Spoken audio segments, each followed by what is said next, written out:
thoughts. And we've titled it Reframing Resilience, the Role of Global Connections in the Post-COVID Recovery. This idea that though globalization is going to be questioned and rethought probably ad nauseum after this crisis is over, we feel that there's obviously some productive benefits to engaging with the world and beforehand and also post-COVID, even though this is the crisis is a symptom of our connectivity, but also I think we can agree that we need increased connectivity to combat it. So the question is around what that looks like in the future, and using for this panel or for this interactive discussion, we're using the lens of foreign investors, companies who've come into Atlanta from all over the world and in different sectors, and are availing themselves of the benefits that Atlanta and Georgia have to offer. So for now, I'm going to pass it to Jorge Fernandez with the Pendleton Group and have him give a bit more detail about the structure and why we thought about doing it this way. And then he's going to pass it to Guy, who will give even further detail, and then we'll come back to me and start our discussion. Yeah, we'll do it in tandem. Thanks. Good morning, everybody. It's great to see everybody's faces. I know most of you, and we purposely kept this small, so we keep these as a roundtable discussions about talking about an importance of international connections in what we do. But I want to thank everybody for sharing part of the morning with us, and to talk about the importance, like I mentioned, of engaging our foreign direct investment companies here in our state. And to be honest with you, not just because of COVID, but it should be something that is integral to the aftercare practice in economic development. The Pendleton Group, it's a group, and Guy, who's here with us, it's one of my colleagues. We're a force multiplier, I guess, to better explain it. And what we do is we connect businesses and government with influential people by leveraging a collective network of stakeholders, both for business development and economic development, and to create an impact. So I want to recognize John Parkinson, who is here playing two roles too. One of them as representative of the Consular Corps. He's the honorary consul from Hungary, but he's also a lawyer at Holson Booth, and we worked together for a number of, actually for over 20 years. He was my international lawyer, in-house lawyer at Delta when we were expanding Delta's reach throughout the world. So thank you for helping us put the dialogue together. So Guy, you wanna talk a little bit about the conversation and how we're structuring it, and what are the expectations? Sure. And I think what we're trying to do here is expand on the format of the regular conversation. And I've been probably on 3, 4, 5 of these webinars and presentations a day. Some of them are very good and interesting and informative. And a shout out to our friends at Invest Atlanta for doing a great job at providing not just content, but also inspiration and I guess leadership on that. And thank you, Nathan, for that. I've been a big fan of what you guys are doing, and other organizations, etc. But one thing that has been missing, for at least for me, is the ability to interact, to talk.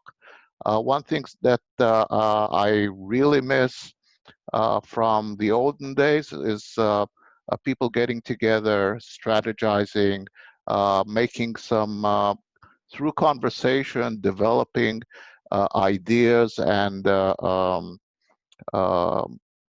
I guess kind of fertilizing the thought, not just by listening to a subject matter expert or somebody with a good story, but actually what happens before the meeting, during the meeting, the little interchanges that that build, a group that thinks, a group that develops, etc. And one thing is this whole situation kind of reshuffled the expertise field. Everyone is an expert on what they know and what they do, because it's what they do and what they know. And people are looking to listen to everyone who's an expert or has become an expert or has rose into a position that people may want to listen to him. And this is what we want to do here. We want to put together a conversation. So we kind of frame it so it will have a theme or a common interest. But the idea is that everyone, as we move forward, can ask a question, can make a comment, can tell a story, as long as it is somehow related to the topic. And we, if this succeeds, we'll do more of them. And make this a real live interaction, as we used to be around the big round table with everyone giving their own input to create a story that is bigger than each one individually. Trevor, to you, and I will take care of the intros and letting, opening the door for people, and if there's That's any good. noise, all the technical muting, etc., stuff like that. Yeah, you might And have some thanks for kids everyone screaming who in the put this background together with on us. my end.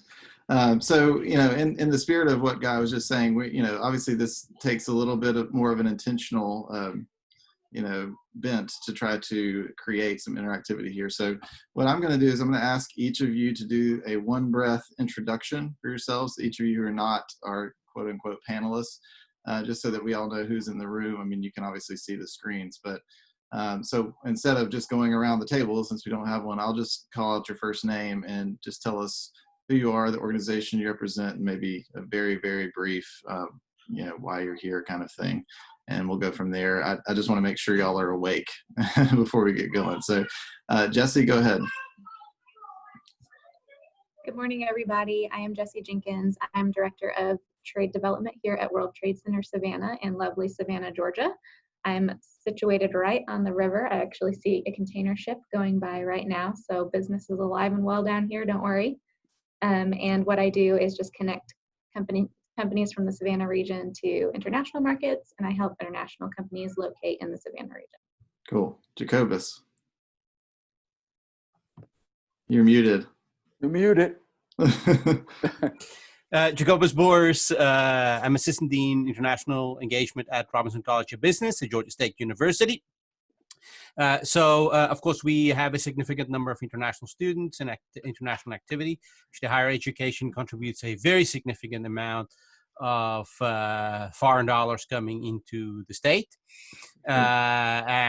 Certainly in the College of Business at Robinson, we are looking to participate in this conversation to make sure that we continue to leverage what we have as resources in the city and the state. Sounds good. I'm hearing multiple breaths, so y'all make it a little more snappy. Regina, go ahead. I know that's tough. Absolutely. I know.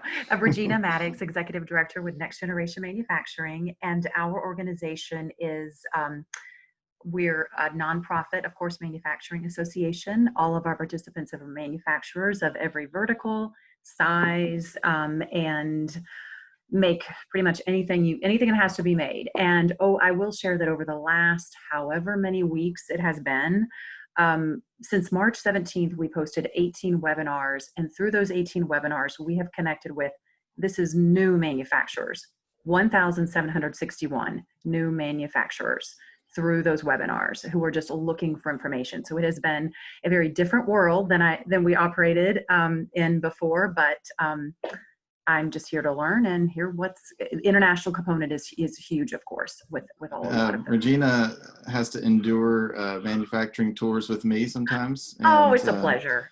So I don't think we're going to get to visit 1,000 in the next year. So, no. Anyway, Brian, go ahead.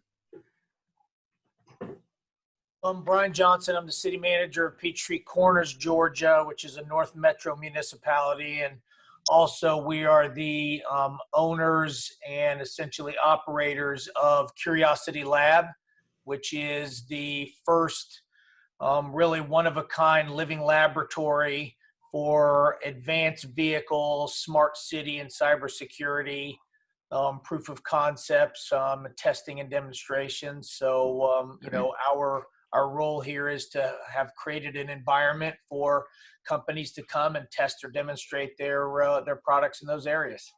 Great. Ani? Good morning.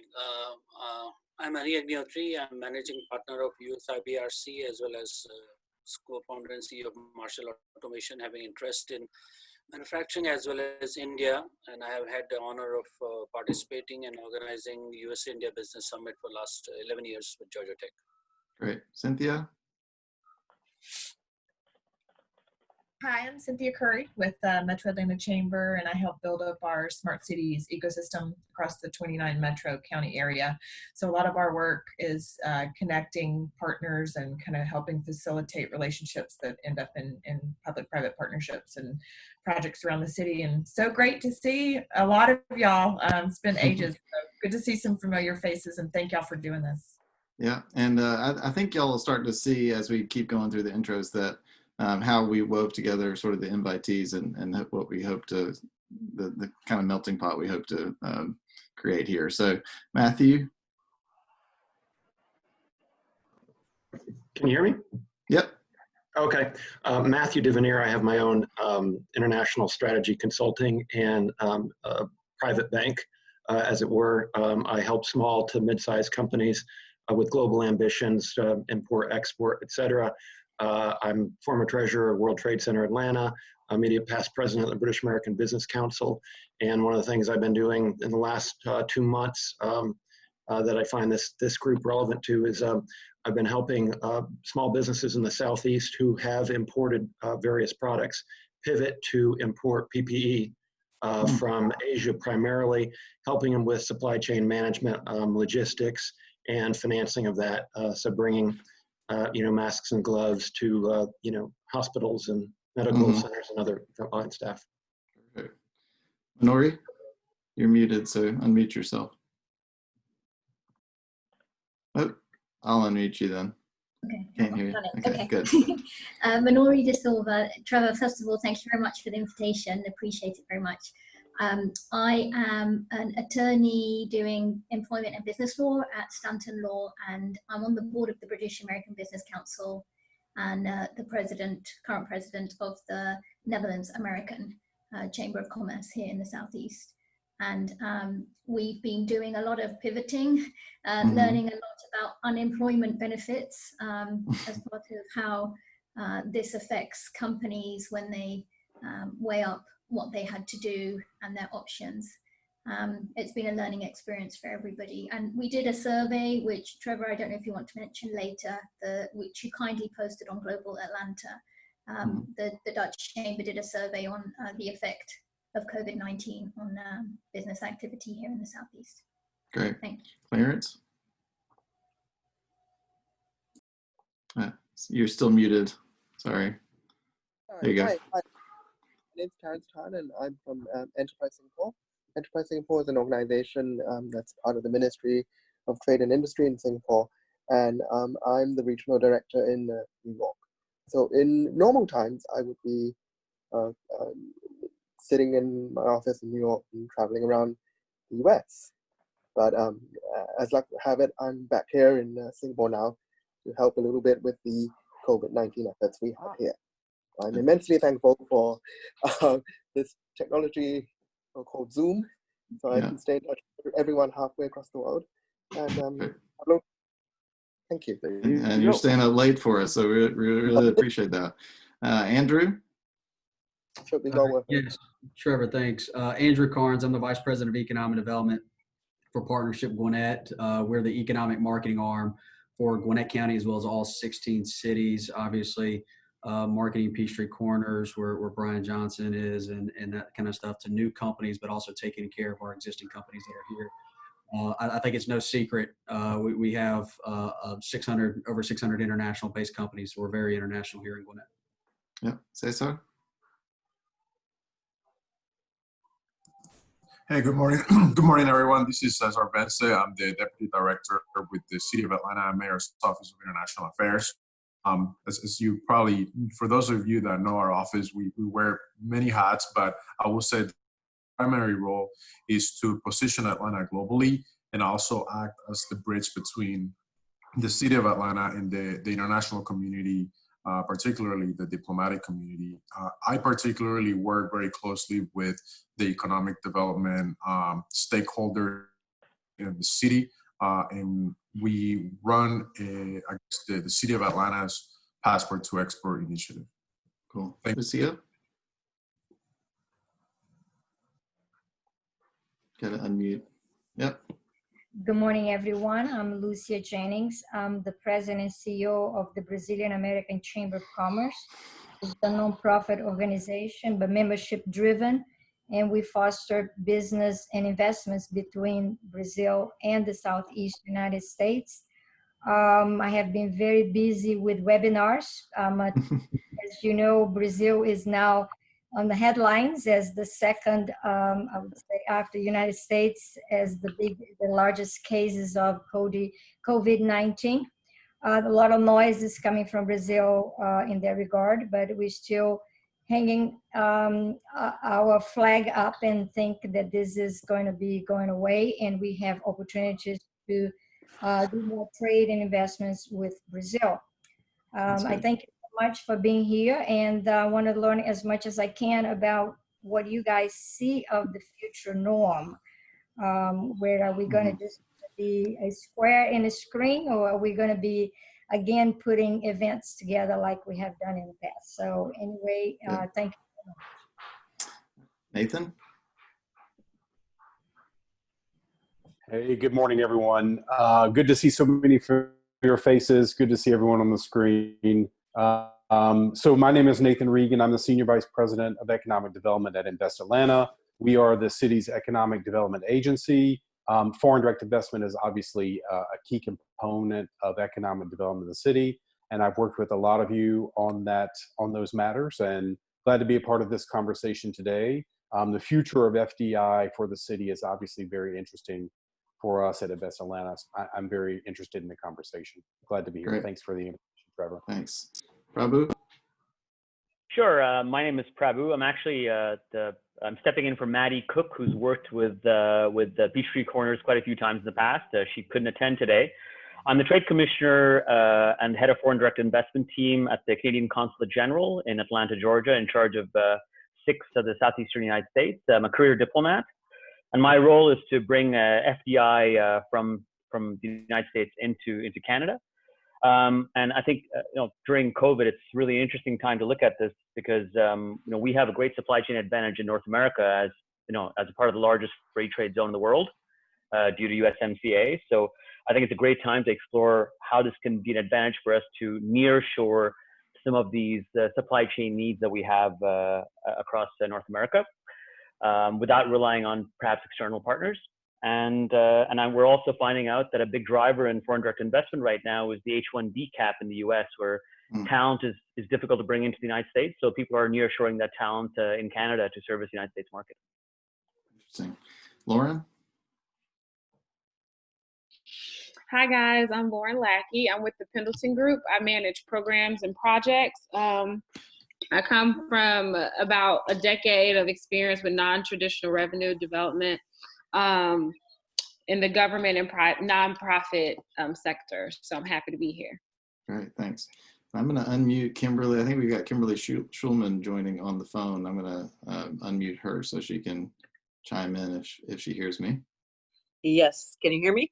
Yes. Hello? Yeah. Sorry, my video is not working today for some reason, so hopefully everybody can hear me. So I'm Kimberly Schulman, the Trade Commissioner at the Swiss Business Hub, located at the Swiss Consulate General here in Atlanta.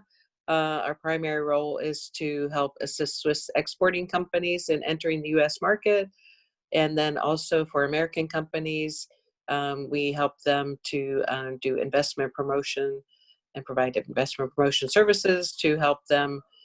They're interested in opening up a European headquarters, and we try to direct them to Switzerland. Sounds good. Jeff? Yes. So this is Jeff Evans.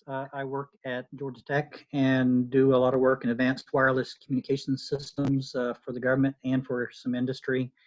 We have an Internet of Things center at Georgia Tech, and I'm running some programs such as smart warehousing with 5G technologies for the government. And then we also have a lot of technology outreach programs where one of my roles is how do you do technology to underserved areas. Wow. Tom Mayer? Can you unmute? Yes, good morning. Good morning. Thank you, Trevor and Jorge, for organizing this distinguished group. I'm Tamer Chavuşkil. I'm at Georgia State University as well.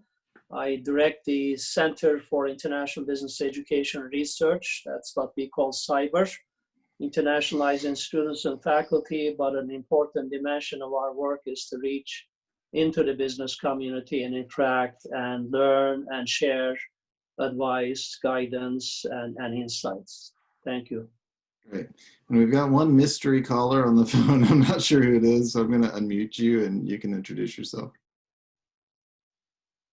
Hi, this is Amanda Blanton. I'm the Hey, Director Amanda. of Economic Development. Hi, sorry, I couldn't get hardly anything to work, so I'm just thankful to be on the call. But I oversee all the international efforts for our team in terms of programming and events and travel, and I also assist in the recruitment and retention of the international companies for Cobb County.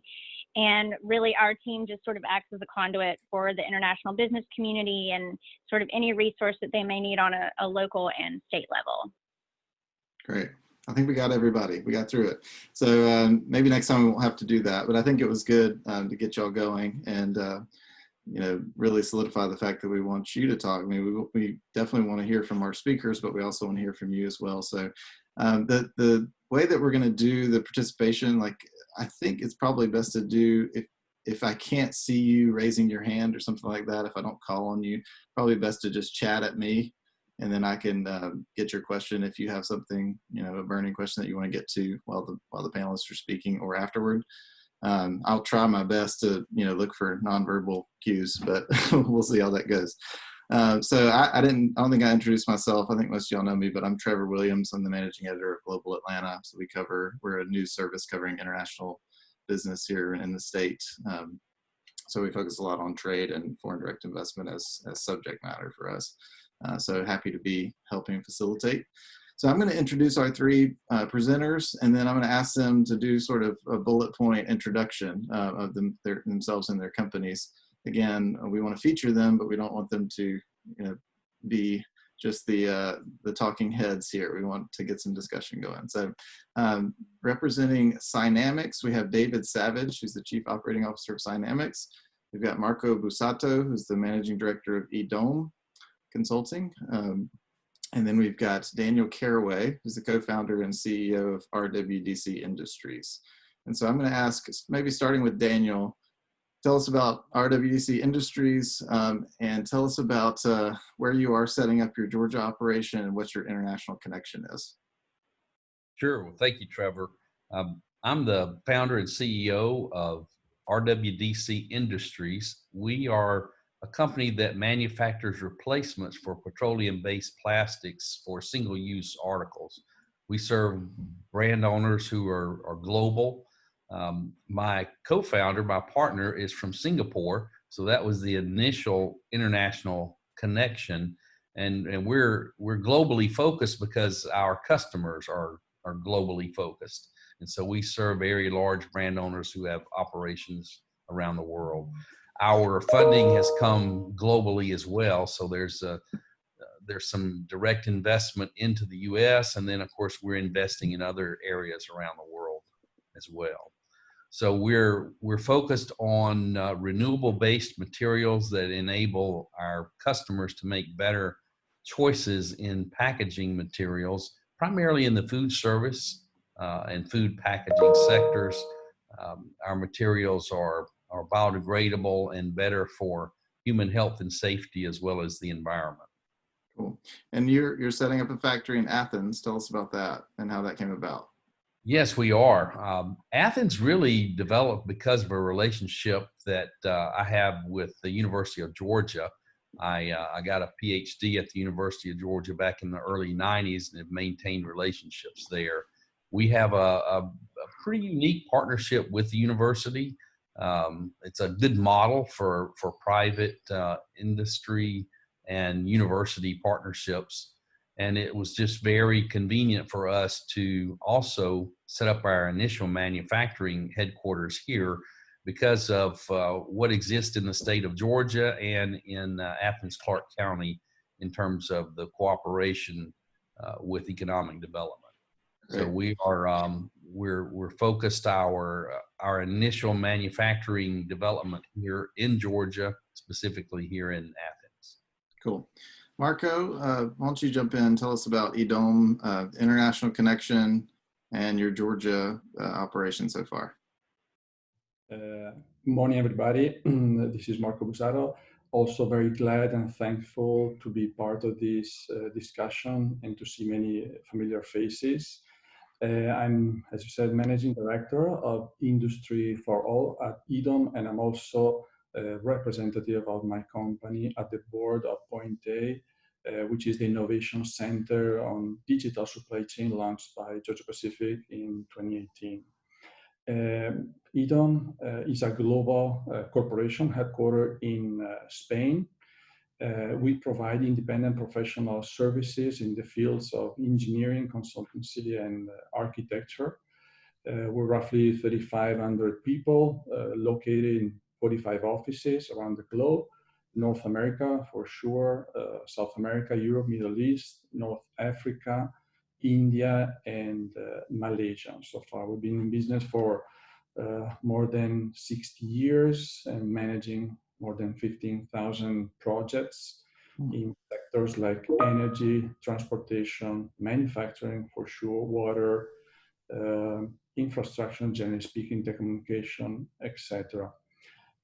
We moved here, we opened operations here in Georgia because we think that southeast of United States was a great opportunity, Atlanta specifically, and with the ecosystem where we're participating through Point A, we were able to introduce our company into the business community here in the southeast of the United States. We also have offices in Minneapolis. We acquired an engineering firm roughly 20 years ago, but now the idea is to expand, all the services that we provided through this location here in Georgia. Based in Spain, the northern part of Spain, right? Headquarter is in north of Spain, in Bilbao. Actually, where we built also the Guggenheim Museum, among the amazing projects that we did. Some of you actually already visited our offices there. So, I mean, the headquarters is still in Spain, but 85% of our business is around the globe. We're managing 60 projects in all countries you can imagine. So, very interesting to learn about this discussion. Awesome. Well, yeah, I'm selfishly wanting more Spanish investment to come here so I can go there and investigate what's going on. So, David, tell us about Cynamics. You're muted. Sorry. Can you hear me now? Sorry about that. Yes, sir. Figured it. Anyway, so David Savage, I'm the Chief Operating Officer for Cynamics. We are a startup company in the cybersecurity and network monitoring and visibility space. Our US headquarters is in Peachtree Corners at the Curiosity Lab. So Brian and his team have been fantastic hosts, and it's a great experience working with that organization so far. Great. So, we framed this around COVID-19. Each of you tell us sort of where you find yourself during this moment. What sort of frame of mind are you in? What sort of stage of your investment are you in? What kind of interruptions has this caused? How has this altered your plans? Give us a little sense for that, maybe starting with David. Go work backwards. Yeah, so I was actually in Peachtree Corners the week of say March 9th. Actually, I had a meeting with Brian and the team at Peachtree Corners, the city meeting. But it was interesting because I was supposed to be at several conferences that were canceled because of that. So I think what I saw is many of those conferences that we were going to attend and present at, they all got postponed and created into virtual events. But the very next week is when everything kind of started shutting down. Yeah. Did it cause, I mean, have you had to do some introspection about the actual product or service that you're offering, or is that pretty much the same, but just having to be sold differently based on where we are? Yeah, one of I mean, our goal for really our protection is to be able to give critical infrastructure that protection that typically they couldn't afford to deploy. So we ended up adding to that list of critical infrastructure is healthcare, hospitals, and be able to do that. And we actually, offered free use of our technology during this COVID crisis to any critical infrastructure. So that's actually been going well, and we just try to give back as much as we could during this pandemic event that we're going through. That's good. Marco, it seems that construction has been somewhat essential so far through this crisis. So I'm hoping your business hasn't been interrupted too much, but tell us about what specifically your Atlanta operation has had to do. Sure. Actually, just a brief history of my experience. I was actually back in Italy and Spain end of January, early February, and nobody even mentioned what was about to come. And after 2 weeks, northern Italy was locked down. Okay.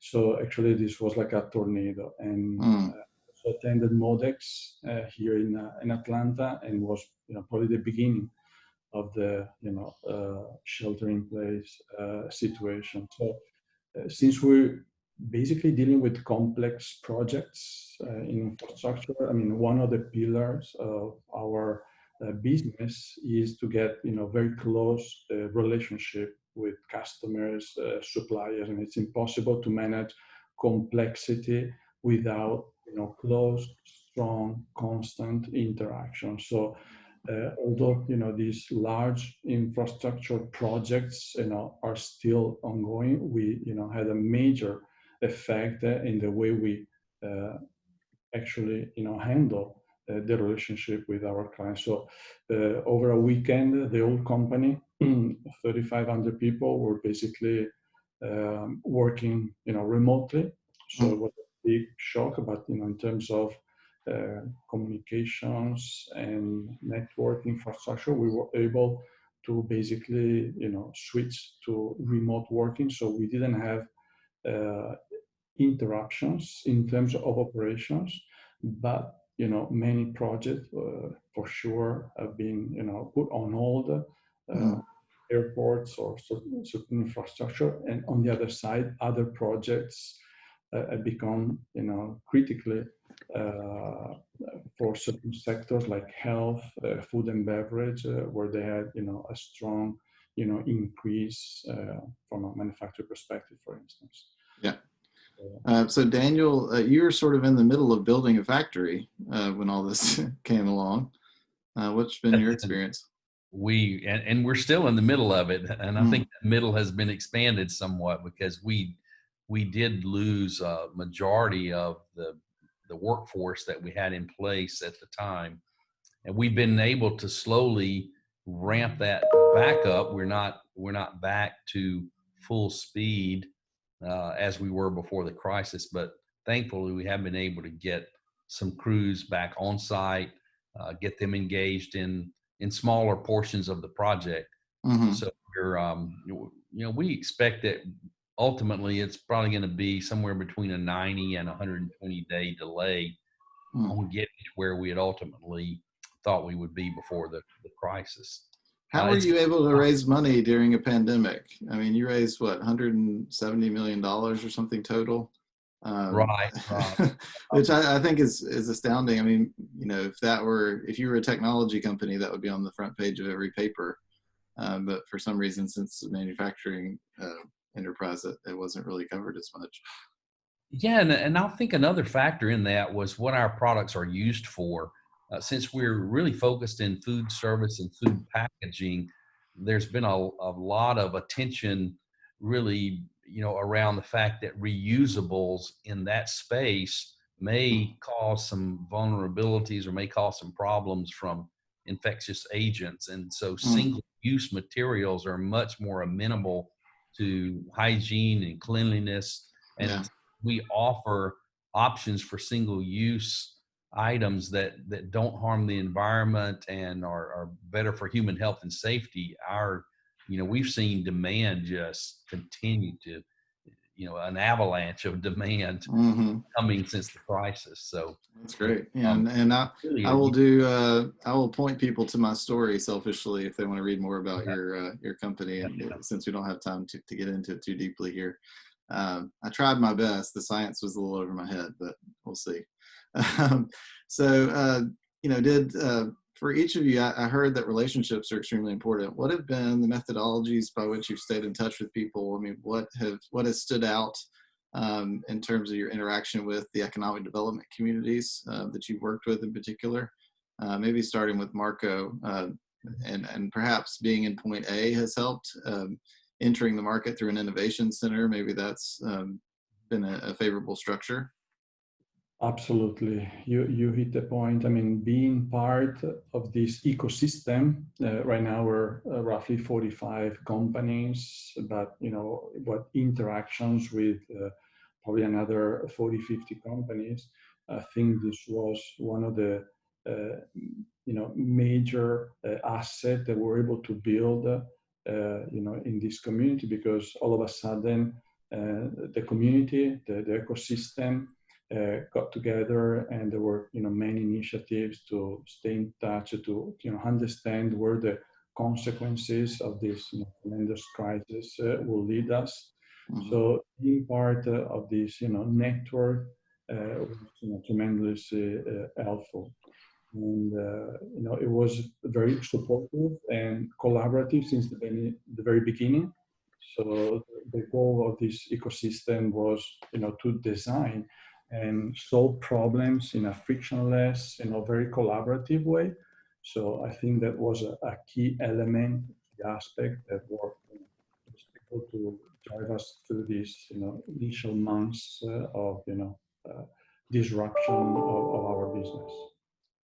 Definitely. David, you said you were meeting with Brian right when this all kind of went down. Obviously, it looks like you've had a great working relationship. Yeah, I mean, so it's been really, really great to be part of the whole innovation center there at Curiosity Labs. And, one of our focus areas is really helping protect and monitor smart city networks. So Peachtree Corners, it's a fabulous city, great high-tech environment, and just super great ecosystem of people to network with and really help us get our North America operations built out. Our R&D effort is really out of Tel Aviv, Israel, and that's where most of the PhDs and the smart guys that are putting the technology with artificial intelligence and deep learning are back there. But really, the folks at Peachtree Corners and the Curiosity Lab have been really indispensable for us to get ramped up and launching in the United States and North America.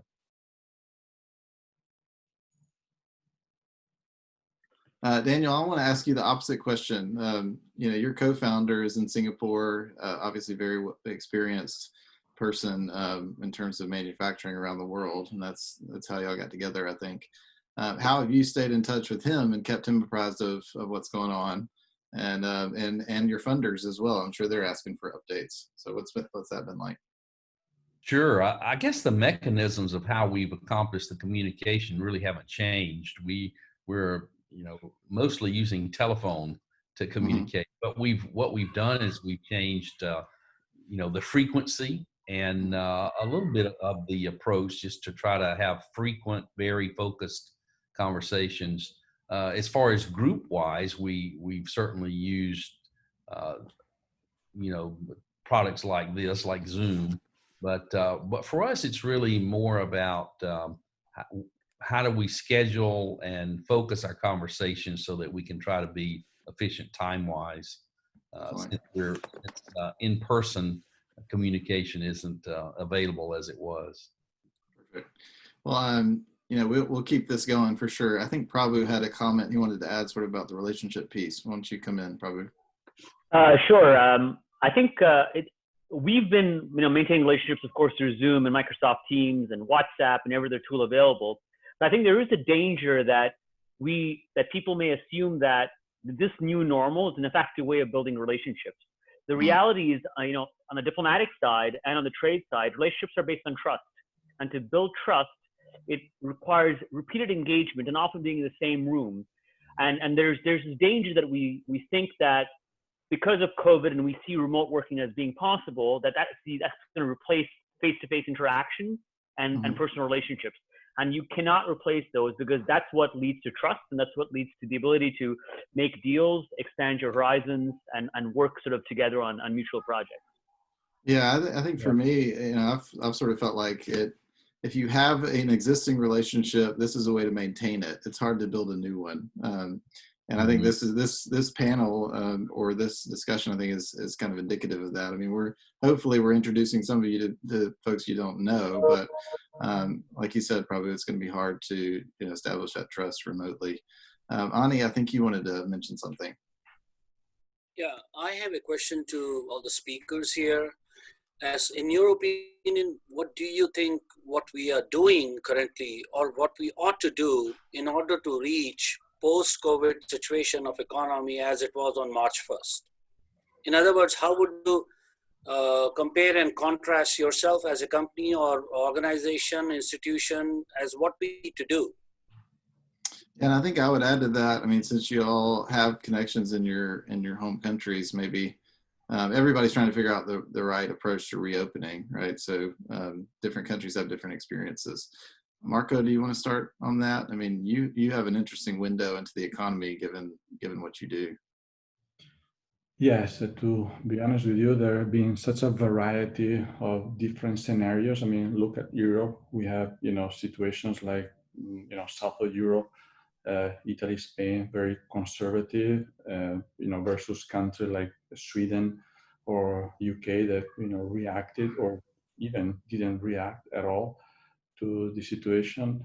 And other countries, where let's say the economy, informal economy, has a strong impact.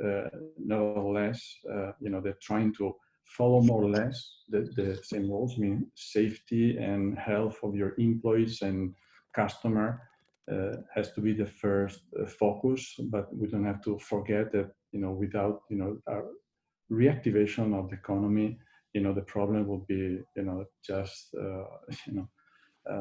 such a disaster and far more dramatic.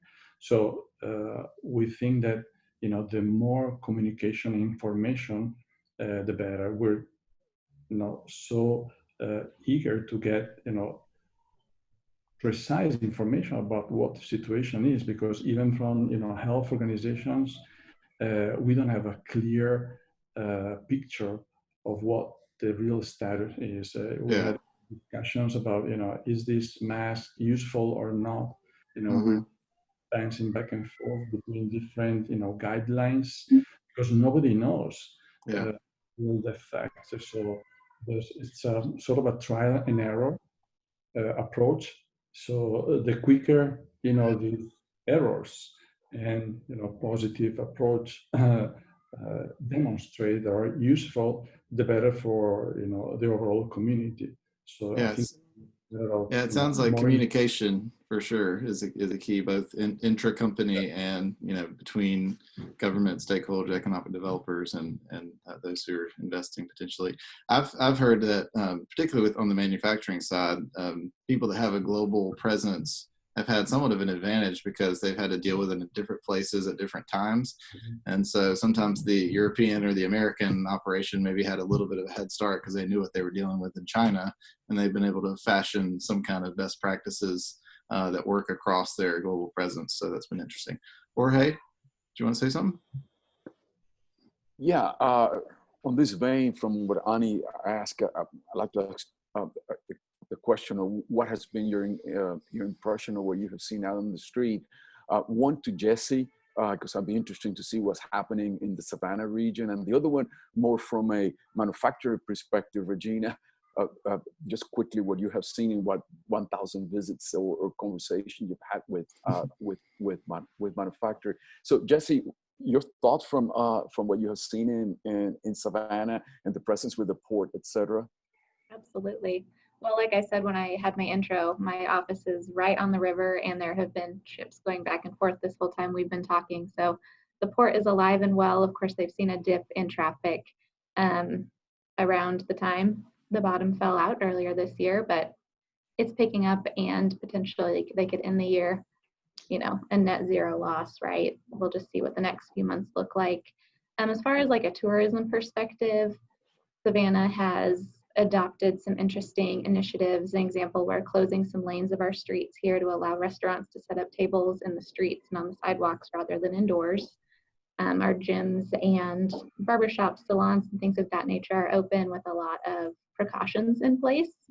I think that Savannah is maybe not taking quite as an aggressive take to reopening as other parts of the state, but there are definitely a population here that is really pushing to reopen. I know our beaches have been very busy, but of course beaches are open air and less risky than other places. As far as business goes, we continue to see inquiries come through. From the kind of FDI perspective, it's been a little quiet in our office specifically, but I know that the World Trade Center Network globally has been doing more collaboration than we have done since I've been here. So we've had weekly town halls where all, 300 plus of the World Trade Center locations are invited to join, have a conversation. We've done countless Zooms and webinars to figure out how we can collaborate. And that seems to be a word that I keep hearing from all the speakers this morning too, that collaboration and communication has been really key in figuring out how we're going to move forward and really take this time to create a really firm foundation for these relationships so that when things do open up, we're on the planes and we're on the road and we're closing deals and making trade happen. Yeah, I think that's a really, really good point. It sort of gets at what Prabhu was saying. I mean, there's certain limitations to doing things remotely, but there are also certain silver linings. I mean, for me, I can report on anything in the world right now, without having to fight traffic or get on the plane. But then you lose something in the story too, and you lose the interpersonal connectivity. Regina, why don't you talk about that? I would assume that manufacturers had this kind of shock at the beginning, trying to figure out, am I essential? Can I stay open? How do I employ, how do I keep people employed? What's going on? And then now they're probably, I would assume, getting into more of a groove, but you tell me. Oh, absolutely. No, when, and I was thinking back as all of you were speaking, I saw several of you the last week of normalcy, whatever that week in March. Yes. I was looking at all the familiar faces and thinking those are the last meetings I actually went to. But yes, that first week, the questions just came bombarding in with, what do we do? How do we handle this? What is everyone else doing? And so I know that some of you are participants in our organization's webinars and such, and you probably saw the change, the quick pivoting of topics and subjects and things that we addressed. And those were all based on the questions that were coming in from manufacturers, because we simply can't speak to everyone all day, every day. I'd love to, but we can't do that. So it did go strictly from shock to, how are we going to stay open? People, are we essential? How do we determine if we are essential? Then it was, what are we going to make our product? We have potential to make essential products. How do we do that? Are we going to pivot to do that? And if so, how are we going to keep our workers safe to do that? Then it went to, we have COVID cases in the facility. We have to shut down. How do we clean them up? Then it went to the safety cycle. Then it came to the mental health cycle. Now it is at, okay, we're back in business. An unfortunate side effect of this has been that many companies have not made it. So some of them are still in those stages of determining if they're going to be open. Many are not. So that's an unfortunate side effect. But those who are determining if they're going to continue to make the products that they were making. Those that pivoted to make PPE or any other product that was deemed necessary or by the government, federal or state, it's a business case now. Do we want to continue to make those?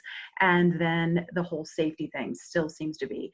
But now I'm very happy to say that people are looking forward. It seems like most people just wanted to say, hey, I have to know now.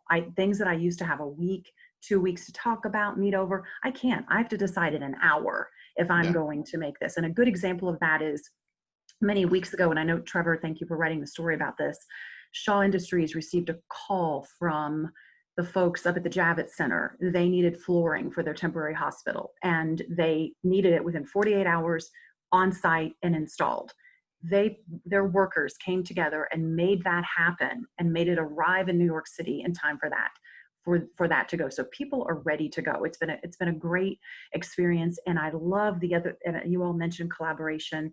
That has been so huge. So many partners, and I know I've called on a lot of you and a number of you for contents and outreach. But Jorge, I hope that answers your question. It's been much mirrored many other industries, but there has been no time that there's been a slowdown unless there has been an unfortunate company that's just not here anymore. But most of them are still plugging away and back at it. Exactly. Go ahead. You don't mind, Trevor? Brian, this is a question for you. I mean, you and I, Guy, and probably David participated. For me, it was the first experience of participating in an actual conference, on a virtual conference of a new way of doing things. Just quickly, what was your thought in terms of, have you ever thought of attending a conference virtually? I mean, for 3 days and doing B2B meetings? What were your thoughts on this new way of doing things? Is this something that you thought it was productive? Well, it's better than nothing, and there's certainly some productivity that can be derived, but I mean, there's nothing that can replicate being in the same room as somebody, reading body language, all that kind of stuff. I mean, look, everybody on this call knows one thing about economic development that is irrefutable, and that it's based on personal relationships. And personal relationships are hard enough as it is, to not be able to, again, be, able to read cues from the other person that are just difficult to know when you're doing it virtually. I mean, right now, Cynthia is probably bored listening to me, and she's probably looking at something that's not even this conference call, but I can't guarantee that she's actually listening. So no, I pick on Cynthia because, we're friends. But I mean, to that point, if we didn't have a relationship before this, it would be hard for Cynthia and I to really get to that point. If we hadn't done that, she wouldn't, I couldn't tell if she really thought that was funny or that she was offended that I was calling her. I mean, so, that's kind of how I felt. Better than nothing. And we're making the best, but it just does not replicate, the personal interactions. Yeah, and I want to kind of redirect that question a little bit to David. So, a lot of the economic development, particularly in Atlanta, city of Atlanta, has been technology related. And we saw Microsoft announce a big office, but then Macy's, said it was going to pull out, right? So on the software side, David, is this going to cause people to rethink whether they need a physical presence in a new market? Yeah, sadly, I think it will. I think there's a lot of smaller businesses where they've realized now that these employees can actually work remote, so we may not need as much office space. We may not need as many physical offices. So I think that's going to be an unfortunate kind of byproduct of this environment. There's going to be a lot of remote workers, and a lot of folks are rethinking, what real estate they need to have, actual brick and mortar offices, unfortunately. But I agree with Brian. I think the live conference and the social aspect, humans are social by nature. We need to interact with people and not necessarily just over a computer video screen. So I think attending these virtual conferences is fine. I've actually tried to do it a couple times here where you got a 2 or 3 day conference, and I find myself getting distracted and doing other things, and I don't really get much out of it. So I think it's as much, as you would normally get out of interacting, physically with the other participants. So Cynthia, maybe that's to you. So how does Atlanta set itself apart? I mean, particularly we've heard from these 3 companies that have really benefited from an ecosystem approach and research collaboration in the case of RWDC, particularly. So having some sort of route here that's not just a sales office seems to make sense. For maybe strategizing on how you can make Atlanta or Georgia irreplaceable.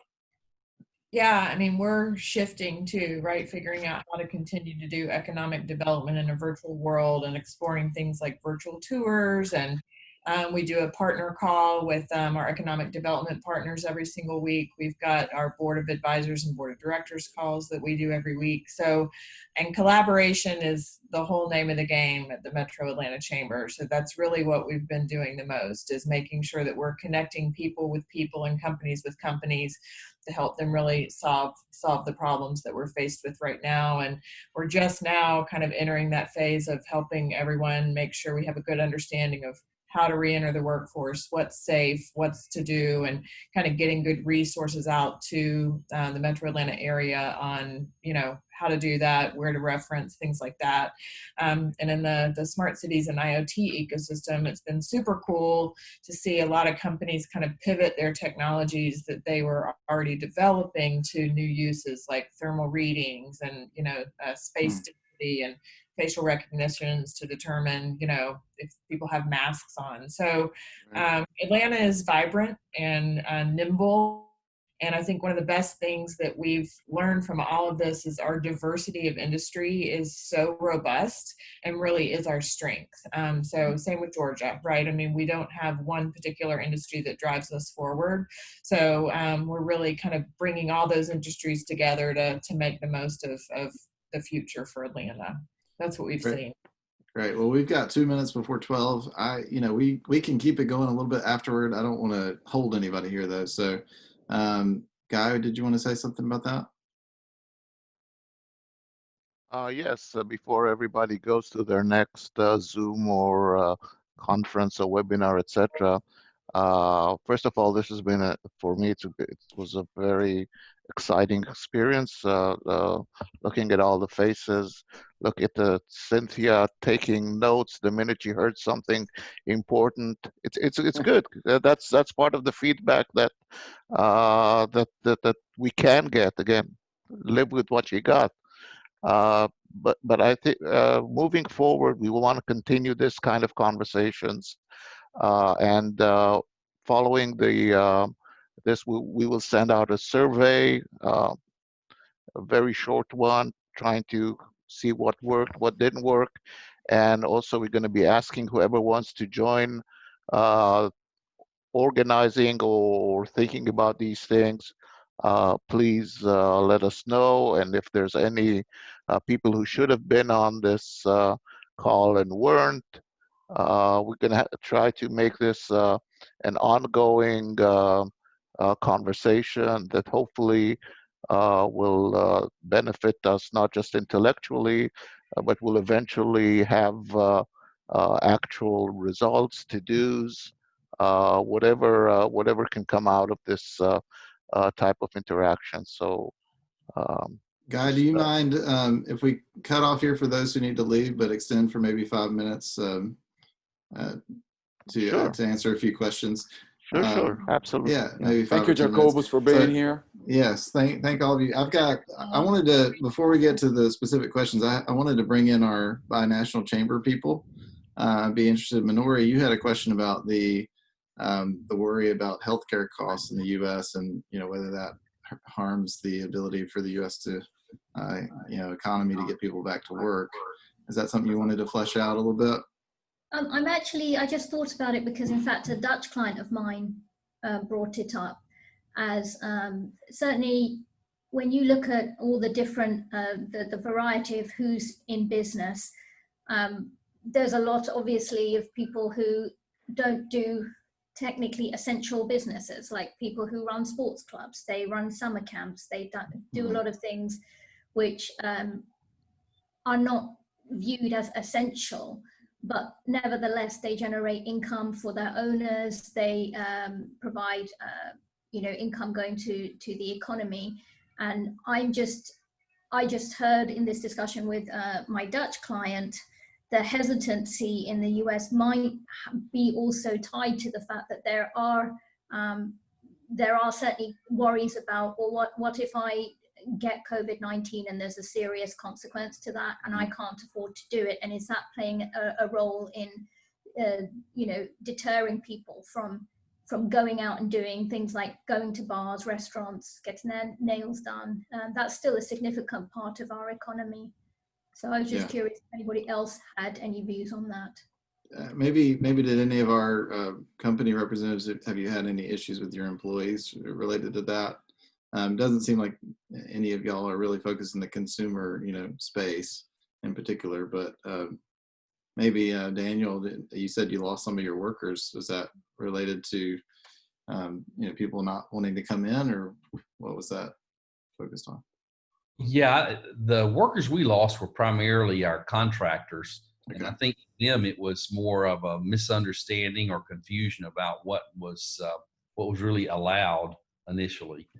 And so as they demobilized, then the effort to re-engage is taking some time just for everyone to understand what's allowed, what's not allowed, and then just the confusion at the individual contributor level of, well, if I go to a place where there's 200 construction workers on site, what am I doing to my own personal risk? Much like we've heard before. Yeah, definitely. Regina, have you had any feedback on that, particularly on healthcare? Yes, that has come up quite often, and one of it comes from in a variety of different ways. Some facilities have had, of course, they've had employees that have had COVID, and therefore they are especially, some have been food production, so they've had to shut down, they've had to do intense cleaning and then reopen up. So they are taking extra precautions. So I was really intensely listening when Cynthia or whomever it was taking my notes about the thermal screening and all the things, because that's the next stage of questions that are coming up, are prevention of the PPE. Some jobs in a manufacturing facility just are not as easily done with PPE. So there's been a lot of creative ways of doing that. So yeah, it comes up every hour of every day, depending on what they make. Andrew, I wanted to bring you in. I mean, I've actually seen quite a few announcements of new foreign investments recently. We've been kind of following that. I mean, there was a new Chinese company that was announced just this morning, right before I got on this call, which to me left me flabbergasted, because I was wondering, what Chinese company had confidence given the trajectory of relations right now. But tell us about, are you still seeing inbound inquiries? I mean, are people kind of, like someone said earlier, laying the groundwork for when things come around? Yeah, one of the big things, and I've been listening a lot on this and listening to everybody, but I mean, the big thing about in Gwinnett is we have companies that have never shut down. We've never shut down here. I mean, we're still up and running, and we're still going to continue to be up and running. And I've heard from CEOs from across seas that have said, hey, we need to get back to work, and it would be great. And obviously I work for a government organization, and we're funded by government, but and I quote the CEO of this particular company is, we need to get government out of the way so we can run our business. And I'm sure that a couple of these other business owners on here actually are saying the exact same thing, because what they're hearing is their employees are listening to all these rules and regulations that are being brought down by government agencies, and establishing essential business and what's not essential business, and that sort of thing. And they're coming in. I mean, this one particular CEO said, I have people, my employees, telling me that people are being stopped at the Gwinnett County line. And of course, you have to make the joke, we're not building a wall. It's at the Gwinnett County line. It's not happening. Just the rhetoric that companies are hearing. I do know, and I've heard from people in companies, because we talk to them every single day, that they're ready to get